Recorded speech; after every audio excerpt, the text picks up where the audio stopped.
Today we are talking all things body horror.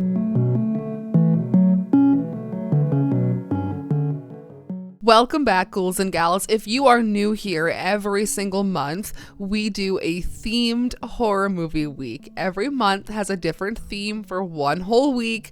We do a top 5, top 10 breakdown of a bunch of movies within that subgenre, that theme. We do a podcast episode somewhere in the realm of that theme, and then we do a movie review at the end of the week. So last month's theme was Cult Horror Movie Week, and that is one of my favorites, but my actual favorite is this month, body horror. I love body horror. I have been through so much medically that I am just so fascinated by the human body and how resilient it can be. So today I have 5 more body horror movies that hopefully you've never seen. I have 5 that I've never talked about on this channel and 5 that I hope you put on your radar. 5 in total, I should be clear. I do have a letterboxd list corresponding to all of the movies I've talked about throughout every body horror movie week, and I will leave the playlist linked down below if you are interested. So let's begin. I am excited. Our first film here I think is super underrated. Yummy from 2019. An orgy of blood, violence, and terror when a young couple travels to a shabby Eastern European hospital for plastic surgery. Now this one is like plastic surgery horror meets zombie horror meets body horror. It is an amalgamation of just blood and guts, okay? It is a really gory, really fun time, especially if you're into a movie, if you're fascinated by plastic surgery in horror. I think this one is for you. I just don't think that's often highlighted, especially in I think zombie horror is very generic sometimes, and we need something fresh to liven up, pun intended, the genre and the subgenre, I should say, and I think Yummy does a really good job at doing so. This one is free on Tubi now. Now my number 4 pick is a little more popular. I'm sure you guys have heard about this one, obviously, but I have never talked about the 80s remake of The Blob. From 1988, in Arborville, California, 3 high school students try to protect their hometown from a gelatinous alien life form that engulfs everything it touches. Now, this was released 30 years after the original, and I think this is a remake that does the original an actual service.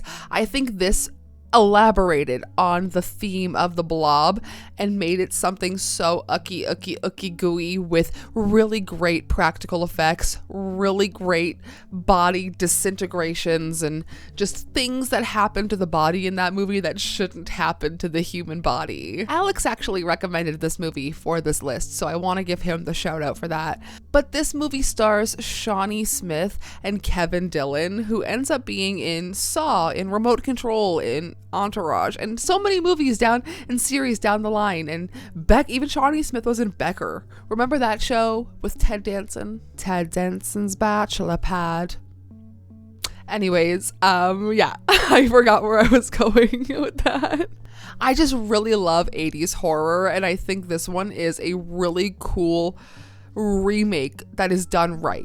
Now, the original Blob was released in 1958, so with our 3rd pick on this list, we're going to throw it back to 1959 and a Roger Corman classic, The Wasp Woman. The head of a major cosmetics company experiments on herself with a youth formula made of royal jelly, extracted from wasps, but the formula's side effects have deadly consequences. I like this premise so much because not only am I fascinated by bugs, I love bugs, I am known as the bug girl at work.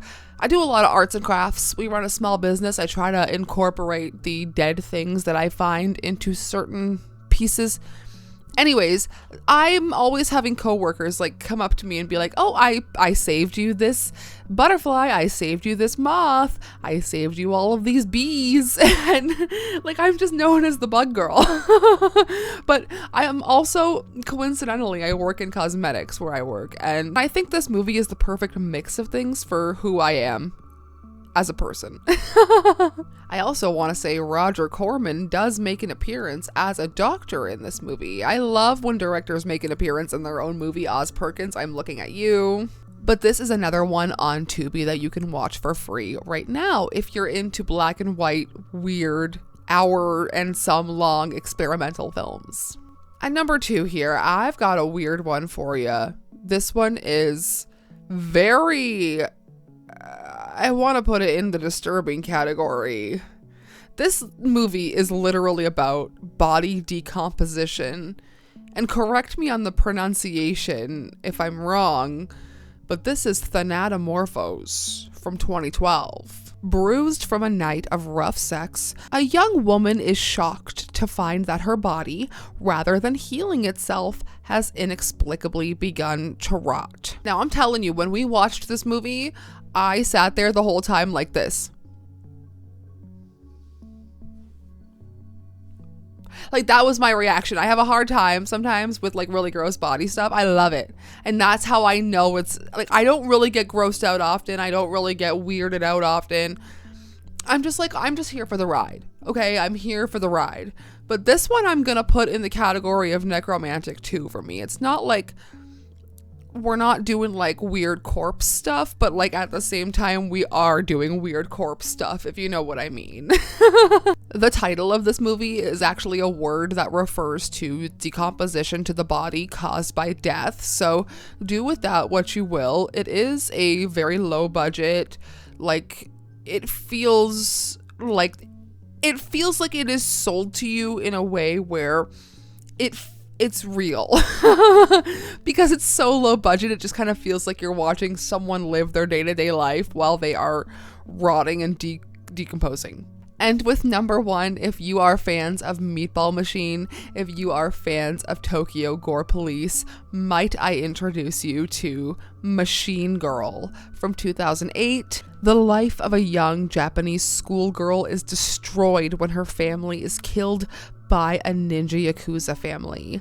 Her hand is cut off and she replaces it with various machines of death and seeks revenge. Now this comes from the director of one of my very favorite, my underdog, my sleeper hits for a zombie movie. I said I don't like zombie movies, but I like a different kind of zombie movies. Zombie Ass, Toilet of the Dead. Something about that movie, man. 5 out of 5. I gave that movie 5 stars. It is so good. So, Machine Girl, I'm really happy to recommend this to you because you know you are going to get some really great practical effects. It just really captures that era of grimy, gross body, machine, mechanical. Do you see this cat? What do you want? He had nothing to say. That's Bean. His name is also Tony. Big Tone, Big T, you know. He's the smallest cat we have, and I just think it's really funny to like make fun of him. Anyways, I guess I'll just leave the video here for today. I really love body horror. I think it comes in all shapes and sizes. Body horror is packaged in all across all subgenres. I feel like this list is a really good example of body horror being within zombies, within aliens, within all different sorts of subgenres. Body horror is just so realistic, and it can become so scary when you're watching it because I too have a body, you have a body, you know, like this could happen. So in saying that, I will see you on Wednesday for a new podcast episode. I will see you on Saturday for a movie review. I don't know what we're going to talk about yet, but I got to find something like a deep cut that we haven't talked about. Either that or like something new that we haven't talked about. So I'll I'll brainstorm and I'll be back. I love you guys so much. Thank you for being here. Thank you for supporting the channel, and thank you for watching. I'll see you guys so soon. Sayonara, spooky fam.